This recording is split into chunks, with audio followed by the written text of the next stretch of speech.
But most importantly, I think what poker taught me was the importance of probabilistic thinking in everything. Like you mentioned hindsight, typically when we think of the past, something is 100% happened or a 0% happened. There's nothing in between. But all of life, when it lies ahead of us, we need to think in probabilistic terms, and we don't do that enough. And so we underestimate the role of luck in our lives. And I think there's a deep personal lesson there in the sense that when good things happen to us, we think, hey, it's because of me, I'm so awesome. And we allow it to get us arrogant and overconfident. And when bad things happen to us, we're like, hey, I can't do this, is not for me, I suck. And we allow that to get us down.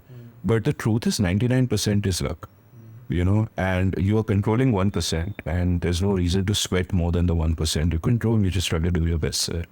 And poker is a great way to learn that lesson because while it's a game of skill, the quantum of luck is very high.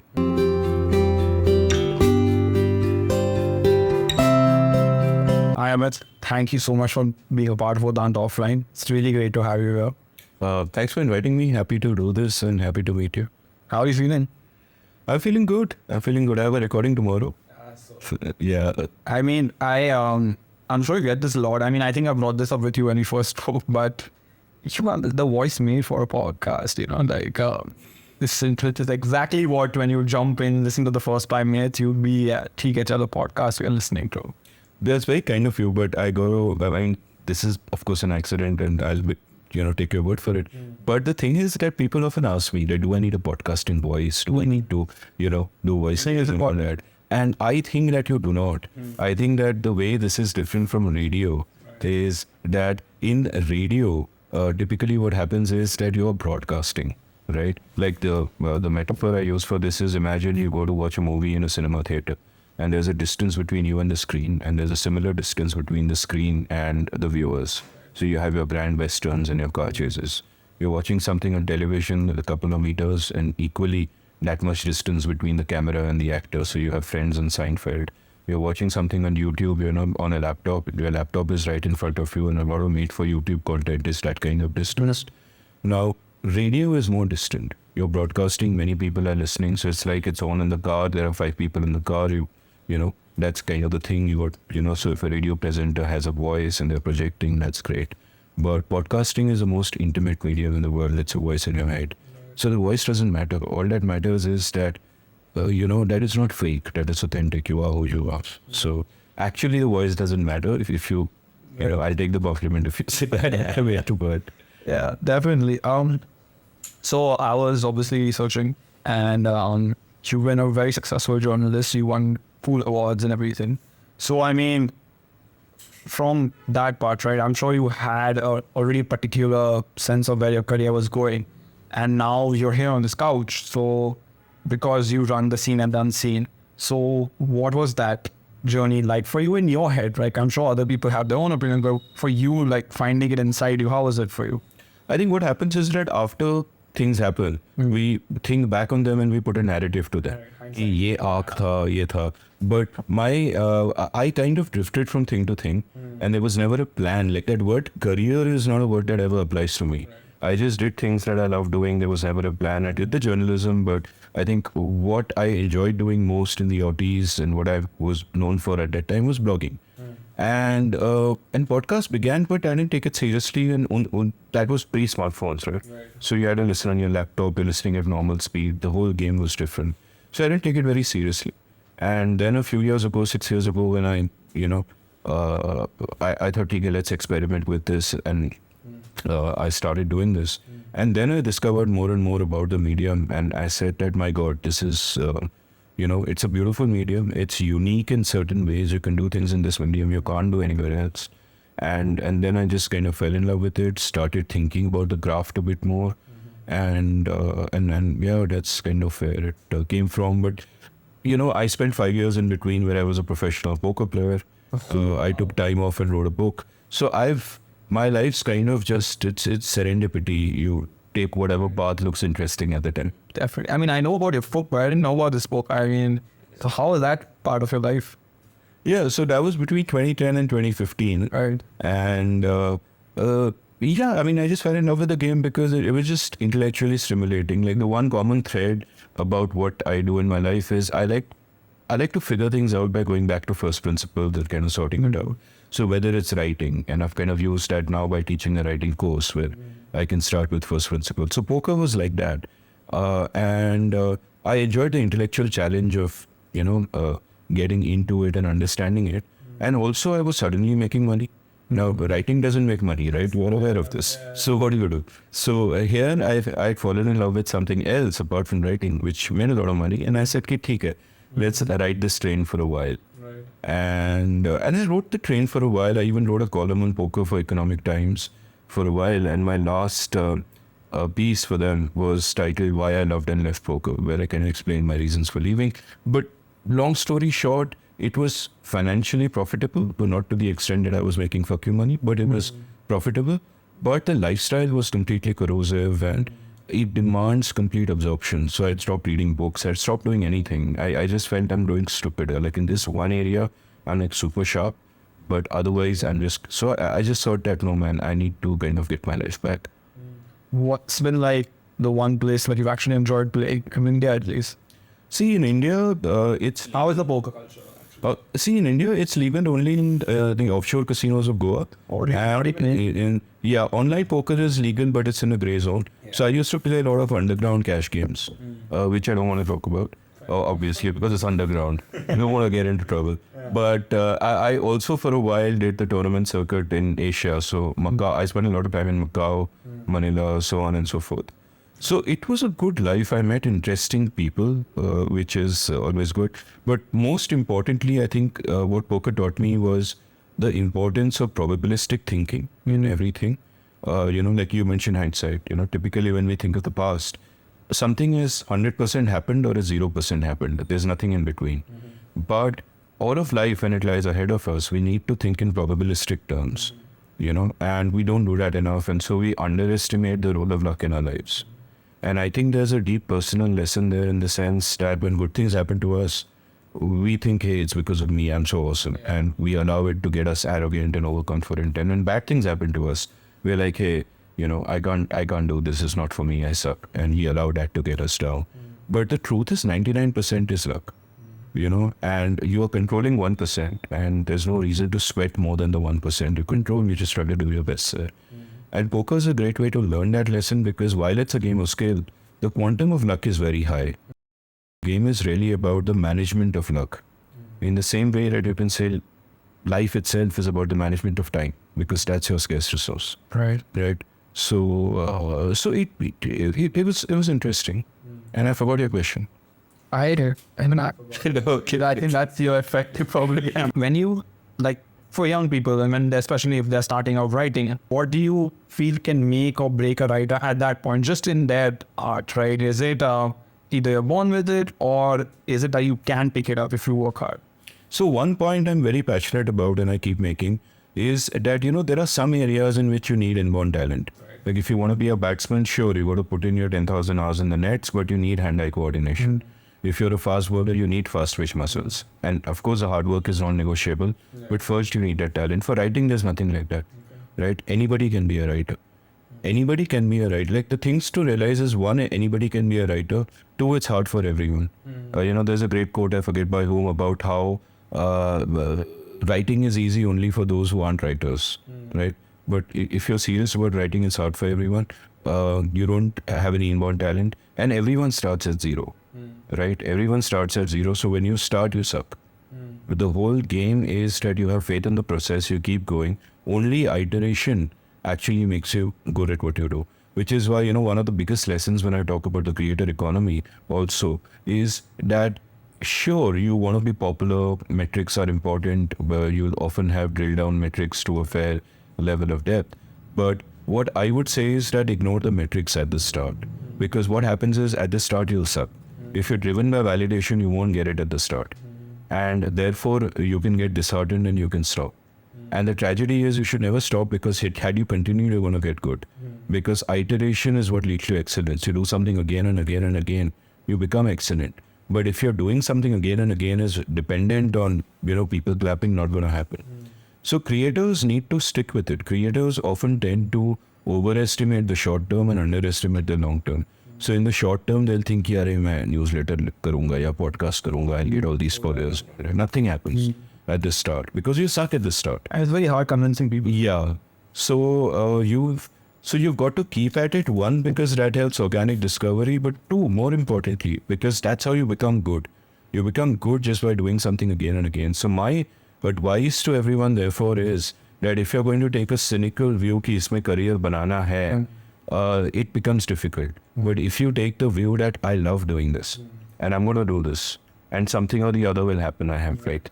That's the right way to do something, because then that process of lonely iteration where you're not getting validation, where you're struck with self-doubt, it won't matter so much because you love what you're doing. You're internally driven. Yeah. I mean, I agree with you because I always felt like I was good at writing, or at least good at storytelling. And then you read your earlier drafts. And yeah, I mean, a lot of people say it's embarrassing to read them, but I actually can sometimes feel like, yeah, this was probably not the right thing, because I remember I wrote a complete fictional story and there was not that thing, like, it was about young people. So I remember like, would this character do this? And hindsight plays a big part in this, thinking that maybe that time, of course this seems wrong right now. But yeah, of course, iteration is like everything. You can't get better at anything. No, and there are a couple of things I'd like to add to what you just said. And one is, when you read your old stuff, you'll often cringe. And then the thought might enter your head, कि यार मेरे बस की बात नहीं, let me not do this. But that's a wrong thought. Why do you cringe? Now, there are two aspects to the ability, to the whole writing experience. One is your judgment, one is your ability. So when you write something that you don't like, all it means is your judgment is ahead of your ability. That's a good thing, not a bad thing, because it means if you just trust the process and work at it, your ability will catch up.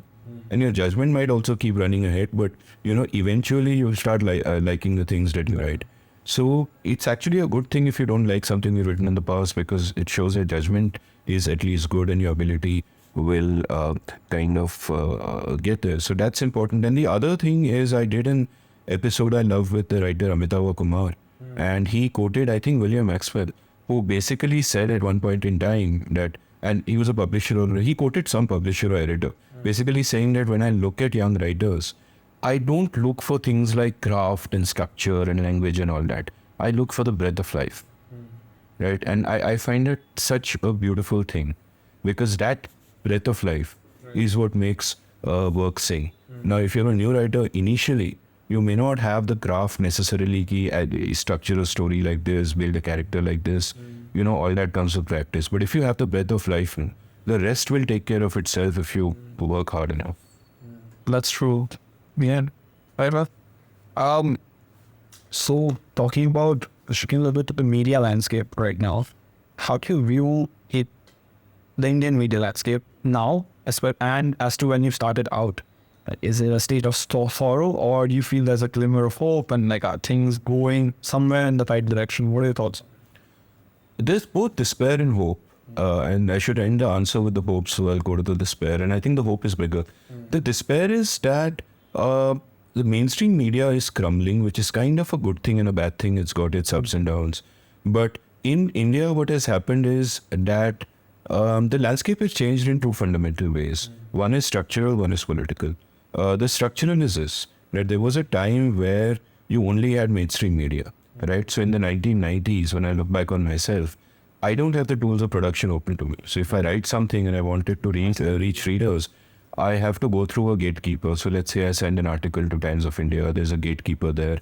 They have their format, which is 800 words. They have their restrictions in terms of they'll only publish things relevant to the news cycle. They'll have their house style. So it's extremely restrictive. I think what happened in the creator economy, which changed all that, is that the means of production became available to all of us. It started with for writers, when blogging and all that became easy. So I worked in a mainstream media house as an editor. I was a managing editor at Cricinfo. But at the same time, I could write about anything I wanted without thinking news cycle, without thinking, newspaper mein 800 word likhte ho, but I could write 80 words, I could write 8,000. I could post 5 times a day. I wrote some 8,000 posts in 5 years at an average of 5 times a day. Great iteration, liberating. And that's extended in the last decade to everything, to podcasting, where I set up a home studio and I record at home and I do everything by myself. I don't have to, like, if I was to tell a gatekeeper of the old school that, yeah, I'll do a 5-hour episode, I would never have been allowed to do that, right? But I've been able to discover that and find that it works so spectacularly because I could just do it myself. You know, the way you guys are shooting this, you know, you don't need anyone's permission to do it. You know, camera laga diya, shoot kar diya, upload kar denge, you know. And that's wonderful. And because of that, I think mainstream media has lost a lot of relevance because now when we go online, you and I don't have to, like in the 80s, you had Doordarshan boss. That's the only thing you could watch. Right, one of my guests spoke about growing up in the 80s in a recent episode, Subrat Mohanty, and he said that ki Doordarshan would announce 1 week in advance ki Sunday ko Tosca dikhayenge. You know, the opera by Verdi. And his thought would be ki theek hai, Tosca dikhayenge to dekh lenge. Aur kuch to hai nahi banne ke liye. Right? Today we have so many choices. We can watch content from just an endless stream of sources, find our taste, find the niche we like, find our vibe, find our groove, find where we belong. We are not restricted by geography and circumstance and technology, right? So that's miraculous. So that is a structural reason that mainstream media has become more irrelevant. But a political reason in India also is that, you know, what the politics of the day is, right? And what happens to the scene with your mainstream publications is that I could be someone running a big newspaper, like say Hindustan Times, but I also have other business interests. I have a chemical factory there, I have a manufacturing unit there, one tax rate there, and I'm screwed. Right. So my incentives are such that there's only a particular kind of news I can report and nothing else. So that's a despair. That's kind of the scenario that we have here. But the hope is this. The hope is that technology has empowered all of us, right? So if I am looking for multiple viewpoints, I'm not getting all my viewpoints from one source. There are multiple sources. So I can find my dissent somewhere else, maybe a scroll or an old news or whatever. You know, I have a hazard sources where I get my entertainment from, my news from, my insights from. I'm not dependent anymore. And that's really my source of hope. That's the exciting thing about the media landscape. And if there are young people watching this, what I would tell them is that don't take mainstream media or these mainstream big companies too seriously. You know, there's a lag between their becoming irrelevant and their dying out. But consider all the many ways in which technology has empowered you and just use it and do your own thing. Don't be scared to do your own thing. Just do your own thing. Even if you think you suck at the start and even if you're right about it, you know, just doing your own thing again and again will teach you so much and make you better and, you know, take you where you have to go. Like, how does your process go after you sit down? Like, is it always street performing or how does it work? No, I mean, my longest episode right now at the time of speaking is 5 hours, 47 minutes. Oh, really? And I have some 8 or 9 episodes more than 5 hours. And I think I have a couple which are 6 hours of talk time. I don't know. You know, when you edit and you cut out the pauses and the like and whatever, you always lose a little bit of it. But these days I ask my guests for 5 hours of time. And if they don't give it to me, I don't go ahead. And 5 hours of time open-ended at the end. So if they feel it's good, we can just keep talking. And in Bombay, I record in my home studio. When I go to Delhi or Bangalore, I have captive studios which I book and I record there. So those are sort of available to me. And my intention always is to and I prepare my guests for it, and my guests have generally heard the show, so they get it. And what has happened over the last year and a half is that the show has evolved into a place where it's a combination of oral history, of, you can say, assisted self-portraits. So it is doing a lot more than talking about a subject. Like today, if you want to listen to to expert X and subject Y, you do a YouTube search and you'll find 10 talks, you'll find 5 interviews, wo sab hai, right? But so what I try to do is go much deeper, figure out the texture of a person's life when they were growing up. Like if I have a guest who is 70 years old, that's such a great opportunity to find out for me what was life like in the 50s and the 60s and the 70s and the 80s. All of that is fascinating, and we don't consume so much content from that time anymore. So they're like oral history, son. Creating timeless work, which, 30 years later, you can listen to it, you can get a sense of a time, of an era, of all of that. They don't necessarily have to be consumed now. And the level of engagement I get from my listeners just grows deeper and deeper and deeper, I mean, this is a listener-funded show, so therefore I have a sense of how much people crave depth, and how satisfying it is for me also to be able to deliver this kind of depth, where you humanize the person that you're speaking to, So I could say, oh, I'm an expert in podcasting, let me talk to him about that.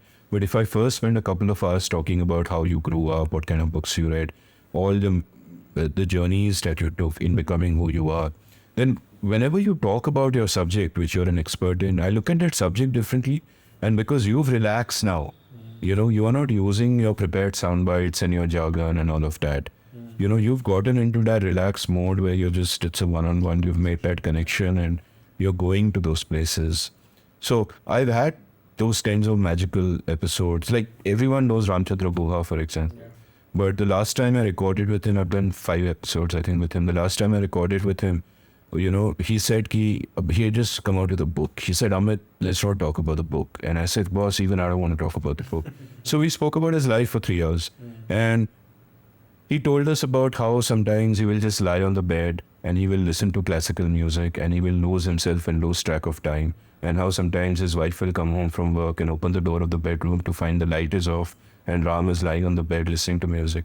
And he's also sharing this music with me. It's all there in the show notes, so you can check it out, right? So this is such a beautiful insight into a person. You straight away feel that connection with him, right? And then if you click on the music and you feel something, you are immediately at that moment in the same space as him. And building those kind of magical connections between people, humanizing people. So it's not just a talking head, blah, blah, blah, blah about some subject.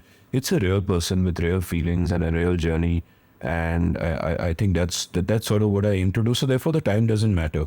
It's all about, it's really about, it's the limitation really now is physical, that are you going to get too tired? And what, like when you sat down with guests, like the magic moments you expressed, like do you recall a couple other, like which you will always look back to on your work?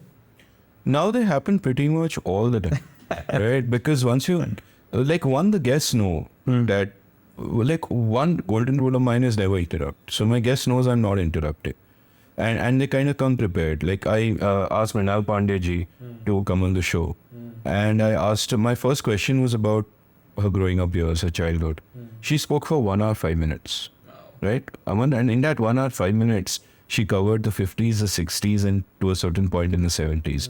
She's covered 30 years of time, speaking for 1 hour, 5 minutes, talking about her childhood, talking about her sisters, her mother, how, her mother was sort of such a great writer, but at the same time, sort of bogged down by a certain, what women get bogged down in India by, about how one of her sisters was so jealous of her and how that played out, and so on and so forth. And it was magical. It is like someone is sharing their very soul with you when they talk about the way that they grew up, what they felt, all the things that happened. And it's magical. And had I, during that 1 hour, 5 minutes, I know other hosts who after 1 minute would have said, Acha Mrinal ji, let's talk more about, and the whole magic is gone. Because what happens is, if you're going from question to question, or if you are interrupting all the time the moment something strikes you, then your guest is staying at a very shallow level, right? Whereas if you just allow them to go deep, and allow them, and just listen, right? And they know you're listening, they know you're engaged, but you're not talking, their mouth is firmly shut, right? And then they can just sink into their memories, sink into themselves, and share whatever they have to share.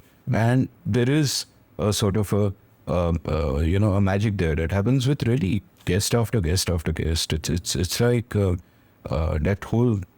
So I've had many special episodes really, especially over the last year, which also hard to pick out any. So I mean, definitely, like I feel like that's a great rule. Like the fact that you listen. Because I've seen like young creators as well when they are starting out and when they are like interviewing people, like a lot of people enjoy when they listen to the other person, right? Because it is exciting to talk about your stuff and everything.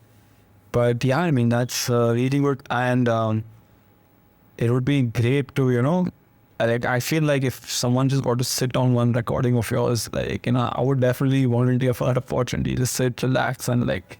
Well, actually, what you hear is what is there. Right. There's nothing. So, if you just listen to an episode of mine, you're there. That's true. I think one of the nicest compliments I got was I did an episode with Abhinandan Sekhri, which was around 4 hours, not so long. But at one point, the person who gave me the feedback said that I felt so much that I'm sitting with you across the sofa and that I'm just listening to you guys talking, that at one point I interrupted. Before I realized it's a podcast, I'm not really there. Right? Which also goes back to the earlier point I made about this being such an intimate medium. Right? I mean, the other thing that makes a podcast work is that the host is just himself or herself. Right? So people who listen to my show, they know that I'm not pretending to be this or that. I'm not posturing. If I'm confused, it's obvious I'm confused. I'm saying I'm confused. If I was wrong about something once, I'm saying it. So in that sense, I make myself vulnerable with that openness. And the moment you do that, your guest also becomes like that, right? Because you start a podcast as a host, you're setting the vibe. It is going to be the vibe that, you said if you said it well enough. Right. So when your guest senses that, okay, Amit trusts me completely. If I talk about something sad from my childhood, Amit is also sharing about it. And I can see that it's coming from a real place. And then they share, and then you share. And, the other thing about the podcast is these are not interviews, these are conversations, right? So I am then just connecting with the person, and it's that connection. And it doesn't matter that you're recording it and so many people are going to listen to it and all of that. That doesn't matter. You make that connection, and when it clicks, it's beautiful. Perfect. That's like it. I've read about you, and even since speaking to you, you've thrown in a couple of cricket examples and everything. And so two things I would love to ask you is, especially when, I know everyone has that early life cricket story, right? My dad, I remember, was got annoyed and left for work on the final match of 83 Wakandin, main cricket. And then halfway around train mein someone was listening to radio and everyone stopped him. So that's everyone has these whole stories. So when you were growing up, what is your cricket story like? When I'm growing up, there was no cool cricket story. I wasn't even that mad about it. I kind of stumbled into cricket journalism. And so I have no cool stories as such, except that I bowled 3 balls to Rahul Dravid and he was clean bowled of 2 of them. But this was not regular cricket. I used to work in Cricinfo. So we had an office ball which was a mixture of a squeezy ball and a plastic ball. There is no ball like that. It was a random kind of ball, and we had a batch of those. And the trick with those was, if you squeeze them really hard with your fingers, you can impart spin. So you could squeeze them really hard and just release it, and you'd get forward spin. Or equally back, make it just practically stop on the pitch, right? So Rahul came to office one day to our thing, and I said, hey, let me bowl to you. This is where we play. So he said, okay. So then I bowled the white tha. And then I did that forward spin thing, which really makes a ball zip through, right? So he was bowled on those 2 balls, and then he said, you should be called Shoaib, and I'm not playing you. And he put the bat away, and I'm like, boss, but Shoaib chucks. I'm not even chucking. It's finger spin. In real cricket, there is absolutely no chance I would get anybody clean bowled, leave alone Harry. But the story sounds good. But I have no I wasn't a childhood cricket fanatic as such. I liked the sport. I thought my thinking about it was really clear. I saw a lot of the trends that are happening today long before they happened. Right from the start of the IPL. I knew the IPL would result. I actually wrote about it at the time, which is great. So I can send people the link and say that, I got all this right. In the sense that I knew it would save Test cricket, and effectively T20 subsidizes Test cricket today. I knew that it would lead to this cricket boom, which would lead to such depth because of changing incentives. Earlier, Indian cricketers could just, only 11 or 12 people would make it. Now you have 80, 90 people who can make a living from it. And therefore your incentives have changed, and just the development of skills and it would impact Test cricket as well. We went to Australia and won that incredible Test series. Basically, by the time we reached the last match, we were playing not with our top team or our B team, we were playing with our C team. And we had that depth because all these guys were used to playing the IPL with the best players in the world. So it sort of developed from there. And I also saw very early on that strategically a lot of teams are getting it wrong because they're structurally treating it like it's an ODI game where you have your pinch hitting overs at the start, and then you have consolidation, and then you have your slogging in the end. But the truth is that because instead of 50 overs, your resources in terms of time is reduced to 20 overs, but your batting resources are exactly the same. The expected value of aggression, I'm using poker terms now, but the EV of aggression goes up. So you have to do what I called front load. You have to attack right from the start. And so I was sort of writing this around 2008, 2009. It took a few years to filter through. West Indies won the T20 World Cup that they won doing exactly this. Just front loading, hitting from the start, relentless aggression. One guy gets out and don't worry about consolidating, keep hitting. Right? And now that is now becoming conventional wisdom. But so I've thought about the game pretty deeply and I loved it in that sense. But I'm not that hardcore or cricket tragic as say Ramachandra Guha is, and so on and so forth. It's okay. I enjoy it. I get it.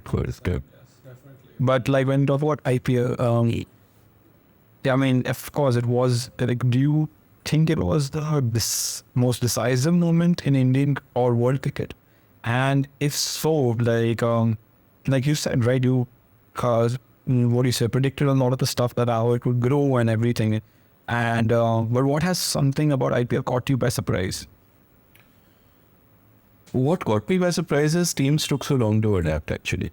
I remember, I think 5 years back, I had left poker by then, but a friend of mine who plays poker kind of said, I'm going to, because these were all people, many of these people were gamblers. They weren't playing poker with the same kind of scientific mindset that the good players play. They would gamble on everything.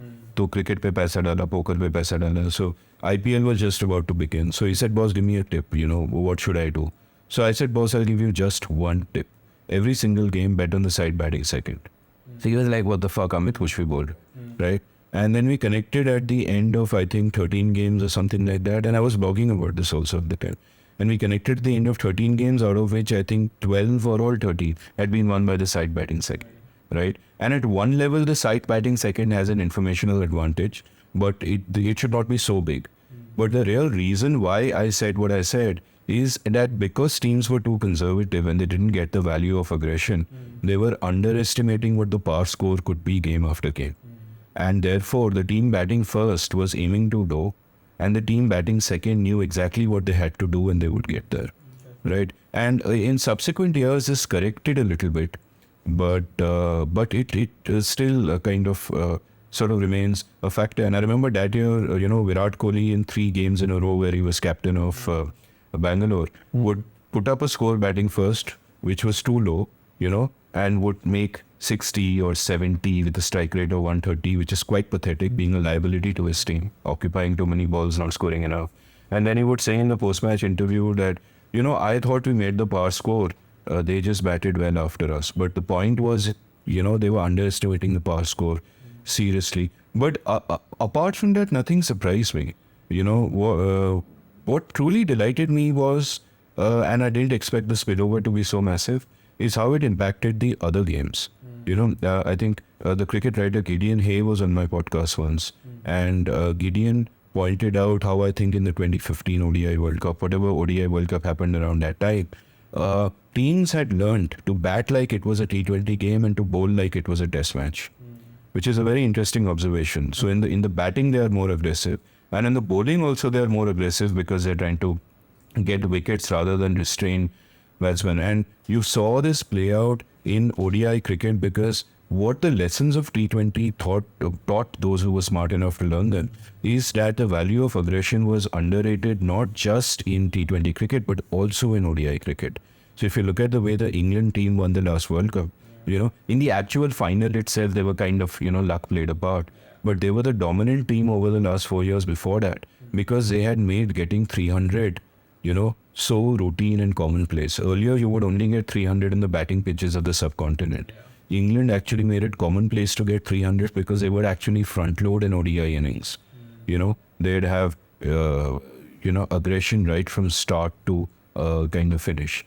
So in that sense, and this is really a lesson of Econ 101, right? What are your resources? What are your constraints? If the scarcity of the deliveries that you're facing goes up, what is the appropriate reaction to it? Every dot ball becomes much more costly, and the wickets you have are still the same. It's 11 divided by 20, not 11 divided by 50. And therefore, the value of a wicket is lesser and the cost of a dot ball is more. So obviously, you have to be more aggressive. Yeah, that's actually, now that I think about the England playing style, yeah, definitely this was like, they usually master that art of like fitting in out of the park. Great. Moving to podcasts and the fact that, again, like you vlogged, somewhat a traditional form of like expressing your viewpoints, and podcasts I think came a little bit later in India, and I think it's yet getting very important. So was there any podcast you listened to like, yeah, this art form and dumb hair, like something that convinced you to like, not just make the switch, but I guess like you say, these magical moments, I think, but now episode after episode you create, but what did you listen to make you believe, okay, I want to jump into this field? To be honest, when I started this as an experiment, I didn't understand the medium, and I wasn't a listener per se. I wasn't a power listener. So I had a lot of wrong ideas in my head. I thought people have a short attention span, which is not true. I thought you got to hook them in the first 15 seconds. I thought an episode can't be more than 20 minutes. So my early episodes are really short and terrible, and so on. And I very quickly realized that was wrong, number one, because people, when they listen, they're a captive audience. You're doing errands or you're commuting or you're jogging or whatever, but you're not going to hit another tab or pick up a book or turn your head and talk to someone. You're a captive audience too. People tend to listen at higher speeds once they become regular. So people will, listen at double speed or more, which means a 4-hour episode gets over in 2 hours. But the third realization was people really crave depth. Everybody else is going a mile wide and an inch deep. And people really crave depth, and they're grateful when someone gives it to them. So that was my realization. Now, the podcast that inspired me was there's a podcast by Dan Carlin called Hardcore History. And I discovered that through a series in that called Blueprint for Armageddon, which is about World War I. And that was mind-blowing. And that's, I think, something like 26 hours. And it's divided into 5 episodes of 5 hours each, So it's 5 episodes of 5 hours each, and in each episode is one guy talking. There's no sound effects, there's nothing. It's just one guy talking. And that's where I realize the power of audio and the intimacy of audio. That one guy just thinking aloud, sharing his thoughts with me can be so incredibly powerful. I remember I'd gone out running when I was listening to the episode, or listening at double speed, and he speaks pretty slowly. So basically in the 1 hour that I was working out, 2 hours of his episode got over, but there were 3 hours left, and it had started raining, and I wanted to continue listening and not go back up. So I just stood there outside, watching the rain come down and listening. And that's the magic of podcasting. That's the magic of a voice in your head. In terms of craft, I really liked Sam Harris's podcast and the way he conducted interviews. And at that time, those were the longest episodes I'd heard in terms of a conversation format, which were 2 hours each. And I thought he was a good craftsperson. And the second phase of my podcasting journey was perhaps when I would do 2 hour episodes, 2.5 hour episodes. But the really long form that I do now, I think I'm pretty much the only person who does these kind of really long form conversations. Joe Rogan will have a 5-hour episode once in a while, but it's a really different approach. It's not the kind of approach I take where I'm really just getting into a person and getting to know them and, understanding their times and how they became who they are and all of that. So in some senses, I have to find my way myself. There are no longer any models that I can look at and say that, hey, that's how to do it, which is satisfying. And I came into it accidentally, but I think I've thought about it so hard that every aspect of my podcast today is, in a sense, intentional. कि कितना लंबा चलेगा, क्या बातें करेंगे, what are the different arcs that I cover. Now it's all thought through and there's a reason behind it. And I feel like I'm having to figure it out for myself because there is no other podcast that does this. And this is not a boast about quality. It's just that it's a statement about category. That in the sense of having this particular kind of deep dive, no one else is really doing this. Definitely. So from the start, I was like, I wanted to ask you about politics, right? But I also didn't want to make it about particular brand of politics.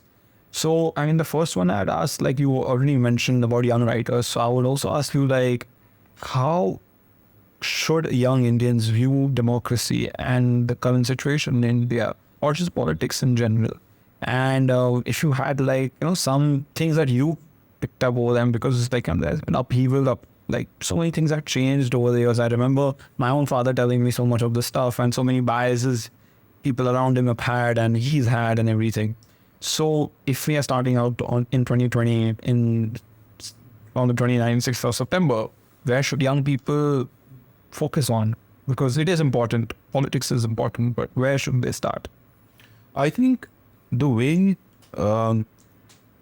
anyone should think about politics, young or otherwise, is don't fall into the seductive trap of thinking in terms of groups or of getting caught in tribalism, right? Every person contains multitudes. You and I are many things, right? We are male, we are, we might be born into a particular religion or a particular social setup or whatever, but we contain multitudes, we are many things, and we should not think in terms of group identities and tribal allegiances, but we should celebrate our individuality and respect the individuality of every other person out there, right? The thing is, there might be more than 7 billion people on this planet, but every single one of them has something to teach us, if we are just willing to be receptive and learn from that. And I think too many of the problems in our politics on both the right and the left are that we are thinking in terms of group identities. So whether it is Hindu-Muslim, or whether it is caste-based, or whether it is, Savarna male, and my point is that you should never do that kind of essentializing, right? A lot of what has gone wrong in the past is because people have taken those too seriously, and a lot of them. But out of that only toxicity comes. Instead, you respect every individual and you fight always for individual rights. And that's really what matters, and not get caught up in the tribalism of this identity or the other. And as long as you do, if you do that, the bottom line is you'll oppose every party, you'll oppose any government in charge, because that is the nature of the beast, right? There is this balance between the state and society, and which right from the time we were independent is way too much on the side of the state, on the side of state coercion, and allied with the belief that top-down solutions from the state will solve all social problems, which can't happen. So we've always got to be suspicious of power, because power always corrupts. So we always have to speak truth to power, but also don't get taken in by ideological narratives. Every ideological narrative, whether from the right or the left, eventually gets too simplistic and provokes you to think in terms of group identities. And what's more important is that, just think in terms of individual rights, individual liberty, individual freedom. But do you think it's a little bit easier to sell that part of group identities? Much easier. Because we are hardwired to seek, we are hardwired to seek a tribe we can be part of, right? And once we are part of that tribe, why is social media so toxic so often? Why is it so polarized? Because what happens is you get online and you quickly find a tribe that you want to belong to. It's seductive. You feel like you belong, you're getting validation. Once you join that tribe, you want to raise your status within that tribe. How do you raise your status within the tribe? You don't do it by engaging with the other side, by having constructive dialogues or whatever. That's too nuanced. You do it by condemning people on the other side, not engaging with arguments, but condemning people on the other side, and by condemning people on your own side for not being pure enough, right? And it is always a race to the extremes. The more extremely pure you can show yourself to be, the more retweets you'll get, and and all of that is seductive. It is so easy to stand in judgment. Tomorrow, if I take a tweet of yours and I quote tweet it and I say, "Arey, ye aisa hai," what has happened? By standing in judgment over you, why am I doing it? Is because I feel more virtuous, number one. And I am also raising my status within my people, who will say, "Hey, look how virtuous he is, he's one of us." Now, these are dangerous tendencies, and I tell young people to just think critically about everything and not go down these roads. And also, I do believe that these are a vocal minority, people who do this. I think the vast silent majority of people out there are not dogmatic, are not ideologically committed. but they just stay silent because who wants to, have a mob run after them, right? Which is what it is. I mean, fair enough. But so I have great hope. I hear people say that, oh, young people today are this or they're that, and I'm like, you're looking at the young people on Twitter, and that to the vocal ones. Young people by and large, I think, is much more knowledgeable than my generation because they've got the internet, they've grown up as digital natives. And two, mostly I see people who are working hard, who have great attitude, who are fearless, and that's exactly what everyone should kind of be. Definitely.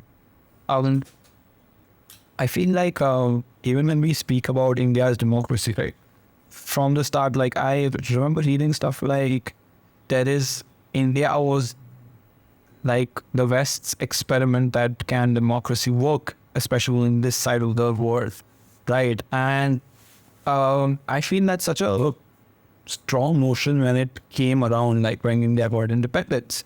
And so, I mean, of course, over the years, there's been democracy has won sometimes, democracy has lost sometimes, but I just want you, like, if you could answer this for me, like, starting out as a free nation again with such a large thing, was it even ever, I mean, even if it was possible, how much could they have, actually managed to capture the essence of democracy? Like, it was written by, not executed by politicians, but written by those who actually thought this out. So especially with all our problems that we had from independence, like how do you think the experiment actually worked out? I think it worked out in a spectacular way and didn't work out in a spectacular way. And it's easy to say both of these from hindsight. At the time, you could not have known. At the time where our founders are sitting with the country falling apart around them, and literally the India that we see on the map today took years to actually come into that particular shape, So I had an episode on the life of VP Menon, Sardar Patel's main assistant, the great bureaucrat who helped him get all the princely states together and put it all together. And it took a couple of years and even longer than that to actually have it coming into place. So at that time, you're working in this kind of a fog of war where you just don't know what's going to happen and you're responding to the incentives of the moment. Now, I think it's been a spectacular success in the sense that we are a democracy. As an electoral democracy, it's a spectacular success because we still have free and fair elections. We were in a bad moment at the time of the emergency when that was suspended, but luckily we came out of it. And where we are today, I think electoral democracy kind of works. So that's where it's a success. It's a failure and was a failure from the start in another way, which is that we weren't just going to be a democracy, we were going to be a democratic republic. That was the whole point. And what a republic does is you have a constitution which protects individual rights. The rights of every individual are protected, right? The freedom we got in 1947 was political freedom. We no longer have British over us.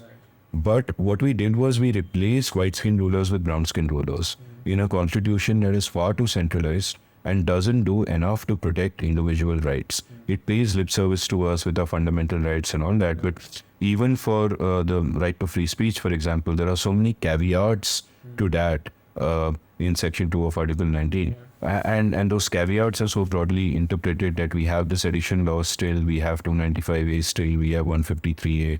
So we effectively have no free speech in the country. So in that aspect of being a republic, I think we failed in the sense that there wasn't adequate protection for individual rights.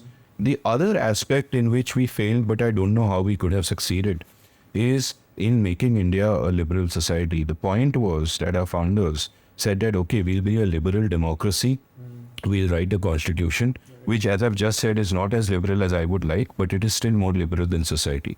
But the point is, society was deeply illiberal. Ambedkar recognized this when he said that this constitution is only a topsoil. Everything underneath is completely different. So the hope was that some of the topsoil percolates down and all of that. But I think even Ambedkar realized after a point in time that it's not going to happen.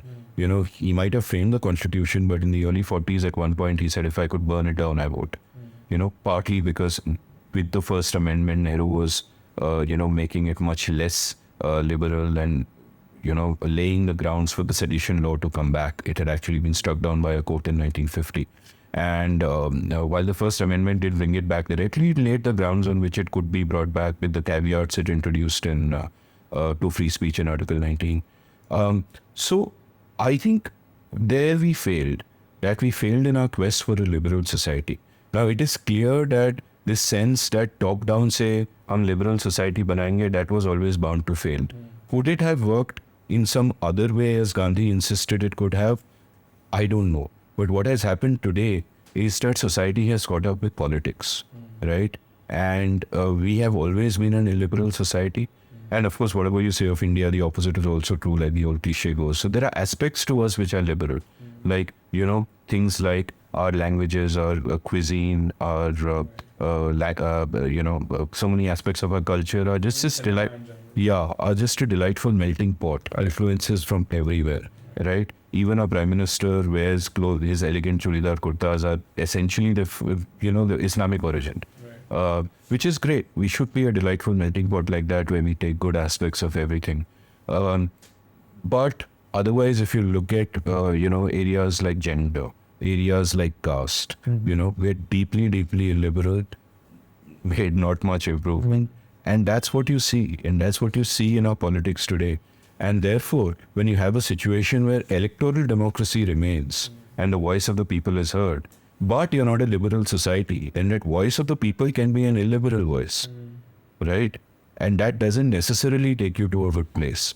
So it's just something, without saying, without taking sides in the great political debates of our times, this is stuff we should kind of think about. What kind of society do we want to be, and how do we get there? And how have we failed to get there in the past? And these are all important questions. And I think the worry is that when you and I try to evaluate what is our society like, we might fall prey to selection bias. That, we would our circles would be full of people like us, who think like us, who talk like us, even echo chambers perhaps. And we would think, हाँ, India तो ऐसा ही है. But the biggest realization about India that I've had in my life, and this was something that the conversations in my podcast actually helped me come to this realization, is that I was wrong when as a kid and as a young person growing up in India, to think that we are broadly liberal and secular and tolerant. I was wrong. I didn't realize that I'm living in this English-speaking bubble in a city, and that actually most of India isn't like this at all. And that's a very difficult realization to come to terms with. That all your life you've thought that your country is this, but then you find that fuck, it's not, it's this, and that stuff. But it's important to kind of see that, and there is still hope in that, because you can find hope in that. In many ways we're moving in the right direction, but in many ways we're not. So it is what it is. Definitely. And like that feeling of like our own circles and the social bubble we live in, and I think there are a lot of young urban people fall prey, especially because they study abroad. They study in like a really nice school or college in Mumbai or Delhi or whatever, and there's particular sort of thinking that people have in college, and young people are more likely than others. I mean, of course, there are older people who get into podcasts as well, but I think young people are very happy to discover something new and listen to them. Do you think podcasts in its own terms, and I mean, not just yours, but like in general, the famous ones in India, fall prey to that sort of societal bubbles, because sometimes what happens is they are mostly in English, they are a little bit about, of course you have to find out everything about it. They might be liberal or they might not be, but that's another topic. But it's just that, do you think it falls into that little bit learned, educated people ka zone? Because as we realize with startups and with other businesses, when you break the tier 2, tier 3 market, there is unlimited potential and money to be earned. So do you think podcasts are not reached that part, or if they have, do we not know about it? No, I think you've hit the nail on the head. I think podcasts by and large in India are an elite phenomenon. English-speaking elites are by and large listening to them. And this is partly because of the use cases also. You look at the typical use cases, you're listening to podcasts while going jogging. Below a certain social class, how many people have the leisure time to be able to go jogging? How many women have the leisure time to be able to actually listen to a podcast, even if they're combining it with whatever else they're doing, So it's definitely still a product of the elites, which is better than nothing at the moment. In the sense that India is so large that even a niche is pretty large in absolute numbers. So it's fine if right now English-speaking elites kind of listen to that. But I think that your big change, your big moment of revolution will come when it really seeps out into the languages and does something there. I think that is what will be dramatic and what will change everything. Like, I couldn't agree more with what you said about tier 2 cities, tier 3 cities being the key. Because one observation that I've come to recently is that if India changes, the real hope is from young people in small towns. That's all we have for questions, but I'm going to get some recommendations out of you. And let's start with books that you recommend as brain fuel. As brain fuel. Yeah. Okay, so I'll take subjects I think a lot about. I talk a lot about the state and society. And to understand how the state really works, I'll recommend 3 books, 3/4 books, because one of them is 2 volumes. One is Politics Without Romance by James Buchanan, which is a study of public choice theory, and which, what will often happen is we'll look at something the market does imperfectly, and we'll contrast it with something we imagine the state doing well. And we'll say state ko karna chahiye. But the point is, state failure is way more ubiquitous than market failure. And there's a danger in that. And the reason for that is that people within the state, politicians, bureaucrats, and so on, are human beings responding to incentives. And their incentives are often crazy, power always corrupts, and so on and so forth. So best way to kind of get a reality check of this is by reading people like James Buchanan, the founder of public choice theory, wrote this great book called Politics Without Romance. And there's also a book called Seeing Like a State by James C. Scott, which also really demystifies the workings of the state. And Francis Fukuyama has 2 great books, I forget the precise titles, but 2 massive volumes on the history of the state, through the ages. As in just history of the state, as in what terms? This nice structure of the state, what it looks like. What is laws? Yeah, not who's ruling, but just what is the structure. So it's like a history of the structure of the state and its changing relationship with society through the years. That's great. That's a great brain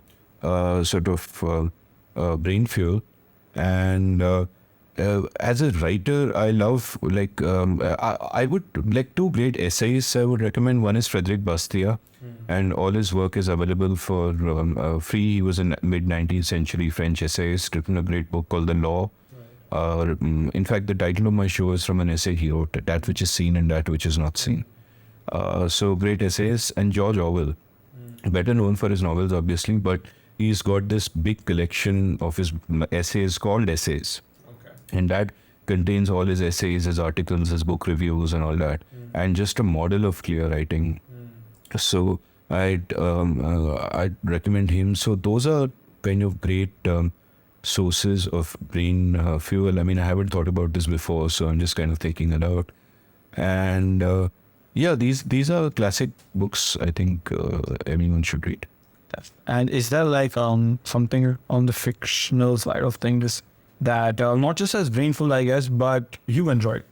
Yeah, so my favorite book of all time is actually a book of poems. It's by Mark Strand. It's called Almost Invisible. Don't buy Almost Invisible. You get a really awesome volume called Collected Poems, which has all his books. So you might as well buy that. And Almost Invisible is what he wrote towards the end of his life, and his prose poems, and it's beautiful. It's just gorgeous. So I love that.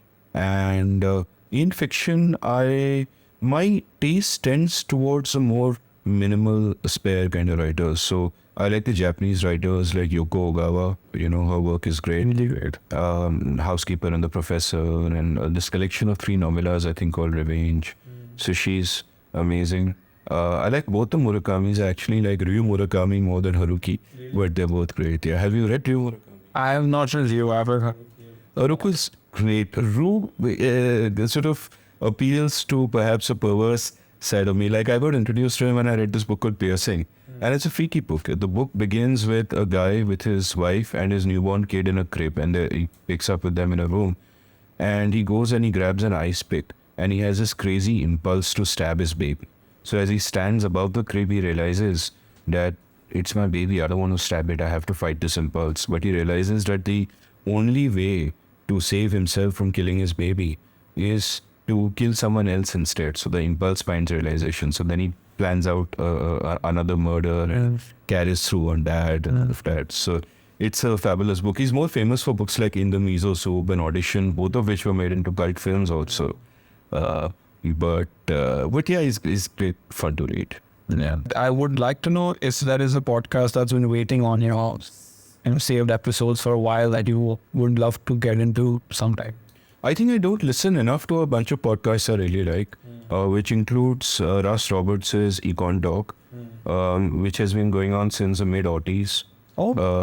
And I think he's got 1,500 episodes or something so far, so I'm never going to catch up on the backlog. But he's great in Conversations with Tyler, which is, Tyler Cowen's show. So though there are always, a lot of episodes I have to listen to, even Hardcore History, I haven't heard every single thing. So that's definitely, something I kind of intend to do. But yeah, I mean, oddly, I don't listen to podcasts even now as much as I probably should.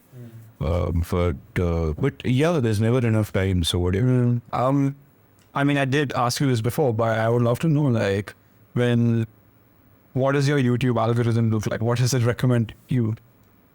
What does it recommend to me? What is when the stuff you want? It's a mix of stuff. The two sports I follow most religiously are chess and cycling. So there'll be, there'll be a bunch of that kind of stuff. Then every once in a while I'll enter a particular kind of rabbit hole. So then for a couple of weeks it'll be that rabbit hole. These days there are also a bunch of cooking videos because I'm on keto plus 1 meal a day. So, and at 1 meal I cook myself. So I really enjoy my couple of hours in the kitchen where it's like me time and it's a very meditative thing. And I've just decided to try new things every time when I get in there. So a lot of cooking videos in there as well. And otherwise I'll have music playlists, like there's a lo-fi beats playlist which I like listening to in the background, and it just kind of comes out. Yeah. So it'll be an eclectic mix of stuff. I have another Gmail account with another YouTube, which I had created specifically to enter certain right-wing rabbit holes and see what they're like. So I get really unpleasant recommendations there. And it's completely different from this YouTube. So it's almost like a Dr. Jekyll and Mr. Hyde kind of YouTube's happening here. And like when you say food, like since you've been watching food videos, and are you always like were you born and brought up in Mumbai? No, I was brought up in Chandigarh, spent a couple of years in Pune, but I've been in Mumbai, spent a few years in Pune and a couple of years in Delhi. But I have been in Mumbai since 95. So this is pretty much my content. So, I mean, then I'll take Chandigarh since you were born there and Mumbai. 2 places you love to eat in both places.